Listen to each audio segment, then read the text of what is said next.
नमस्कार, बहुत बहुत स्वागत करते हैं आपका भारत लाइव में। जो काउंटडाउन था वो शुरू हो चुका है।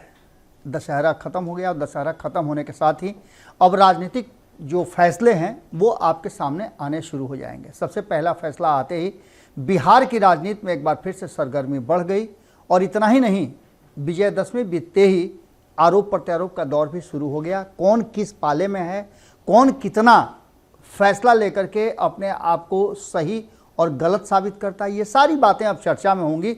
लेकिन उससे पहले हम आपको बता दें कि जिस तरह से चुनावी रणनीति शुरू हो चुकी है और सेमीफाइनल बताया जा रहा है, 5 राज्यों के चुनाव को उसको लेकर के अपनी अपनी शक्ति का परीक्षण सभी कर रहे हैं। लेकिन सबसे बड़ी बात यह है कि इस परीक्षण में नीतीश कुमार कहाँ हैं, लालू प्रसाद कहाँ हैं, अखिलेश यादव कहाँ हैं, केजरीवाल कहाँ हैं, इतना ही नहीं, ममता बनर्जी से लेकर के सारे लोगों का नाम एक लाइन से लीजिए ना, वो कहाँ है। क्या आपने ये सुना कि एनडीए गठबंधन कहाँ है? एनडीए गठबंधन में कांग्रेस कहाँ है? माफ़ कीजिएगा, एनडीए गठबंधन में भाजपा कहाँ है? भाजपा के अन्य सहयोगी आरएलजेडी कहाँ है? एलजेपी कहाँ है?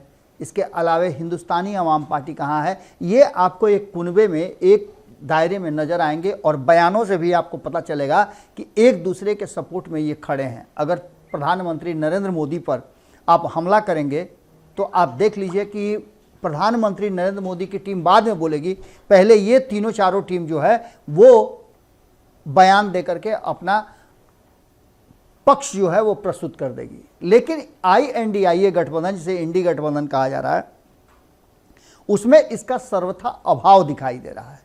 नीतीश कुमार के फैसले के बाद से और जो सर्वे चल रहे हैं, एग्जिट पोल आया है, ओपिनियन पोल आ रहा है, इन सारी चीज़ों को हम आपके सामने रखेंगे। लेकिन सबसे पहले जो रुझान हमारे सामने आया है वो साफ बता रहा है कि कहीं ना कहीं लड़ाई तो कड़ी है, लेकिन इस लड़ाई में INDIA गठबंधन पिछड़ता हुआ दिखाई दे रहा है।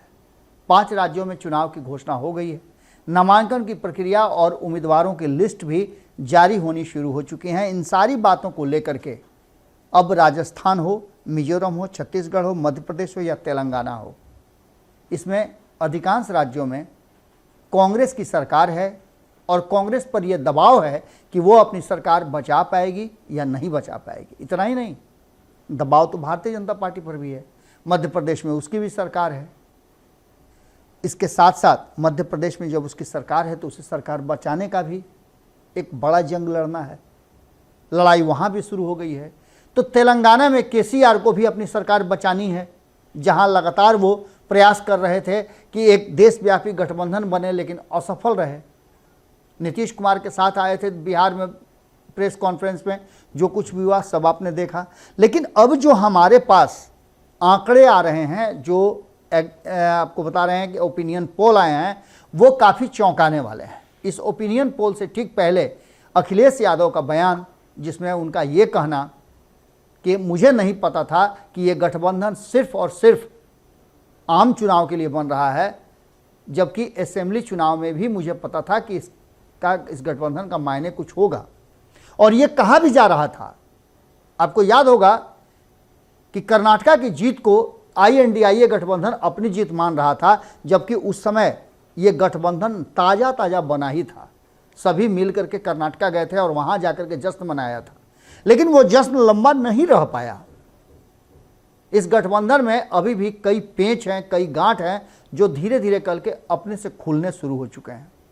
एक तरफ जहां अखिलेश यादव, वहीं दूसरी तरफ नीतीश कुमार ने भी जब अपने उम्मीदवारों की घोषणा की, उसके बाद से अब यह मामला खुल करके सामने आ गया है कि होगा क्या। लेकिन खैर, राजस्थान हो, मिजोरम हो, छत्तीसगढ़ हो, मध्य प्रदेश हो या तेलंगाना हो, इन सभी राज्यों में चुनाव होने हैं और इसका परिणाम 3 दिसंबर को आना है।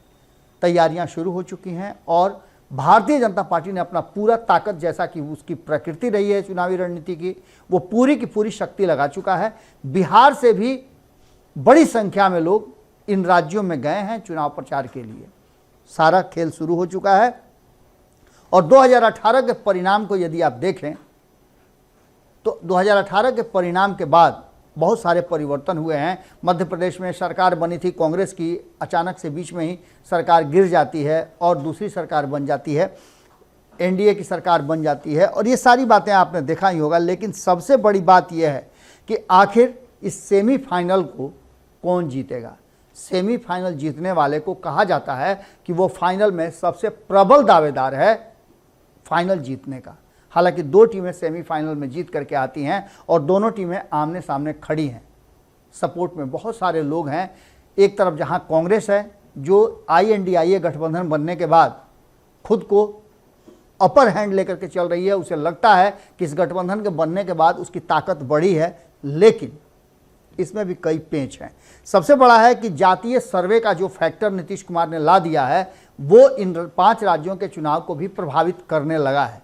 इससे इनकार आप नहीं कर सकते हैं, क्योंकि एक तरफ जहां कांग्रेस ने ये घोषणा कर दिया है कि वो जैसे ही सरकार में आएगी उन राज्यों में जातीय गणना, जातीय सर्वे करा करके ये पता लगाएगी, लोगों तक पहुंचा देगी कि लोगों की वर्तमान स्थिति क्या है, शैक्षणिक हो, राजनीतिक हो, आर्थिक हो या अन्य फोरम में जो लोगों की स्थिति है उसको लेकर के, और लोगों की जाति में कितने लोग हैं, उनकी संख्या कितनी है, ये भी बताएगी।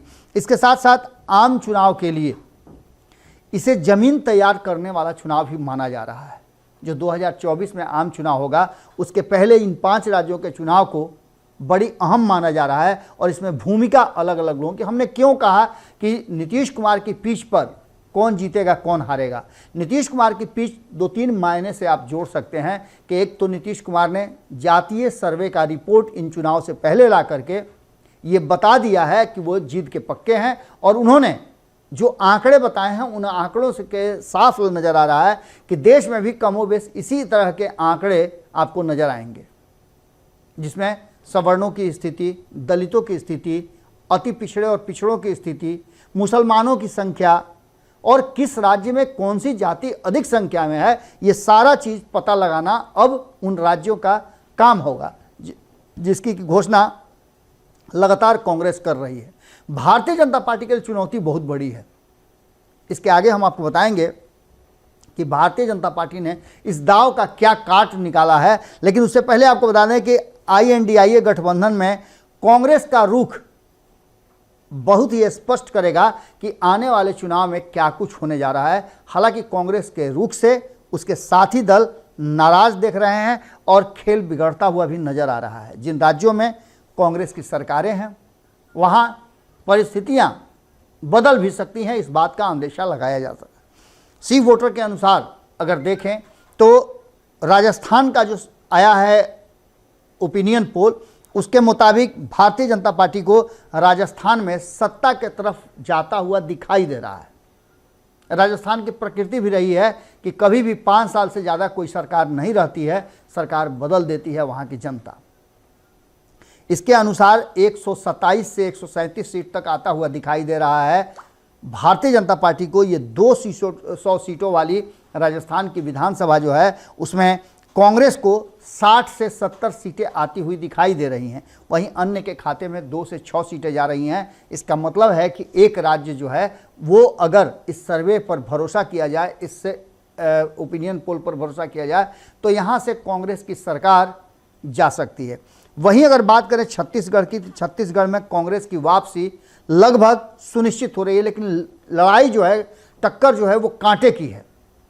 यहाँ दोनों खेमे को 45-45% सी वोटर ने अपने ओपिनियन पोल के द्वारा अंक दिए हैं, जिसमें अगर सीटों की संख्या देखें तो 45 से 50 कांग्रेस को, तो वहीं 40 से 45 तक दिखाया जा रहा है भारतीय जनता पार्टी को। यानी लड़ाई बहुत कांटे की है, और ये 45 और 44% जो वोट दोनों को दिखाए जा रहे हैं वो बड़े चेंज की तरफ इशारा कर रहे हैं। इसमें अब कौन बाजी मारता है ये बड़ा दिलचस्प होगा। वहीं मध्य प्रदेश की बात करें तो मध्य प्रदेश में भारतीय जनता पार्टी और कांग्रेस के बीच बड़ी कड़ी टक्कर है, और यहाँ नीतीश कुमार की टीम हो, BSP की टीम हो या फिर अखिलेश यादव की टीम हो, वो लोग भी अपना अपना किस्मत आजमाने की तैयारी शुरू कर चुके हैं। ऐसी स्थिति में इस कड़े मुकाबले में जो 45% वोटों का यहाँ भी समीकरण बना है कि दोनों खेमे में जा रहे हैं। तो ऐसी स्थिति में कांग्रेस 113 से 125 सीटों तक आता हुआ दिखाई दे रहा है, तो 104 से 116 सीटों तक, जबकि विधानसभा में 116 जो है वो सरकार बनाने के लिए ज़रूरी है। 230 सीटें हैं और 230 सीटों में 116 के आंकड़े वाले को ही सरकार बनाने का मौका मिलेगा। और देखना दिलचस्प है कि दोनों यहाँ भी बड़ी कांटे की टक्कर में आमने सामने भिड़े हुए हैं। तो तेलंगाना की बात करें तो यहाँ टीआरएस को, यानी कि केसीआर जो वहाँ के मुख्यमंत्री हैं, उनके लिए कड़ी चुनौती दे रहा है कांग्रेस। हालांकि भारतीय जनता पार्टी को यहाँ बहुत कुछ होता हुआ दिखाई नहीं दे रहा है। भारतीय जनता पार्टी को इस सर्वे में दिखाया गया है कि 5 से 10 सीटों के बीच आ सकता है, तो वहीं टीआरएस को 43 से 55 सीटें आ सकती हैं। वहीं कांग्रेस 48 से 60 सीटें ला सकती है 119 की संख्या वाले विधायकों की संख्या वाले इस विधानसभा में। इसके साथ साथ मिजोरम की बात करें तो यहाँ कहीं ना कहीं मणिपुर की घटना प्रभावित कर रही है। और आप जानते हैं कि नॉर्थ ईस्ट वाले क्षेत्र में चीज़ों को बड़ा अलग ढंग से देखा जाता है। यहाँ जो वर्तमान सरकार है और जो विपक्ष है, सभी में ऐसा लग रहा है कि टक्कर कड़ा होने वाला है। कांग्रेस भी यहाँ एक बड़ी भूमिका निभा सकती है और इस बार जो मणिपुर में हुआ है उसका असर मिजोरम में 40 सीटों के चुनाव में देखा जा सकता है। अब इन सारी चीज़ों को लेकर के कौन सत्ता में आता है, वर्तमान में जो मिजो नेशनल फ्रंट सत्ता में है उसकी सरकार जा सकती है, ऐसा अनुमान लगाया जा सकता है। यानी कि सीधी तौर पे आप समझ लीजिए कि नॉर्थ ईस्ट की समस्या को लेकर के इस बार भारतीय जनता पार्टी बैकफुट पर रहेगी। बैकफुट पर रहने का भी कारण है मोदी फैक्टर, बहुत बड़ा एक फैक्टर होता है जो मैजिक अपना दिखाएगा या फिर उसका मैजिक समाप्त हो चुका है। लोग समझ चुके हैं कि ये हाथ की सफाई है और उस हाथ की सफाई को आपने समझ लिया है। सबसे बड़ी बात यह है कि असली टक्कर अब अंतिम जो हम आपको बताने जा रहे हैं वहाँ है। हमने नीतीश कुमार की पिच इसलिए कहा कि नीतीश कुमार ने जहाँ एक तरफ INDIA गठबंधन बनाने में अपनी भूमिका निभाई, वहीं दूसरी तरफ नीतीश कुमार ने जातीय गणना का सर्वे रिपोर्ट सामने ला करके कहीं ना कहीं भारतीय जनता पार्टी को चेकमेट करने की कोशिश की है। लेकिन कम नहीं है नरेंद्र मोदी भी और उनकी रणनीति भी। नरेंद्र मोदी ने स्पेशल सेशन बुला करके और जो 33% महिलाओं को आरक्षण दिया वो बड़ा फैक्टर हो सकता है आने वाले इस देश के चुनाव में और अलग अलग राज्यों के चुनाव में। जिस तरह से प्रधानमंत्री नरेंद्र मोदी ने महिलाओं को 33% आरक्षण देने की बात की है, तो यानी कि वो 33% वोट अपने तरफ ट्रांसफ़र कराने की पूरी गारंटी लेते हैं।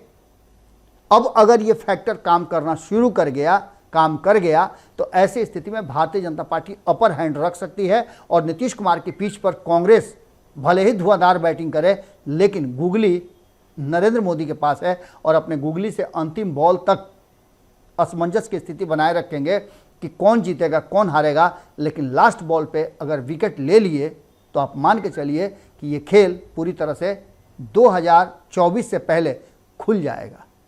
क्या होगा ये तो आने वाला वक्त बताएगा, लेकिन 5 राज्यों के चुनाव पर बहुत कुछ टिका है और इसी पर टिका हुआ है 2024 के चुनाव की भविष्यवाणी भी। नीतीश कुमार के जिस तरह से राजनीतिक यात्रा शुरू की है वो कहीं ना कहीं इस देश में अब फैक्टर के रूप में सामने आ गया है। जुड़े रहिए भारत लाइव के साथ, खबरों का सिलसिला लगातार जारी रहेगा। बहुत बहुत धन्यवाद। अगर ये वीडियो पसंद आई और वह बिहार के राजनीति और बिहारियत से सरोकार रखेनी तो सब्सक्राइब बटन दबा के चैनल के सब्सक्राइब कर ली। ओजे एगो घंटी बा, ओकरा बटन दबा देला से कुल सटीक और मारक खबर रुआ मुफ्त में मिल जाई। अगर रुआ पत्रकारिता के हमनी के नया प्रयोग में सहयोग कर चाहतनी तो ज्वाइन बटन दबा दी। पेटीएम नंबर नोट कर ली 9386816700। धन्यवाद।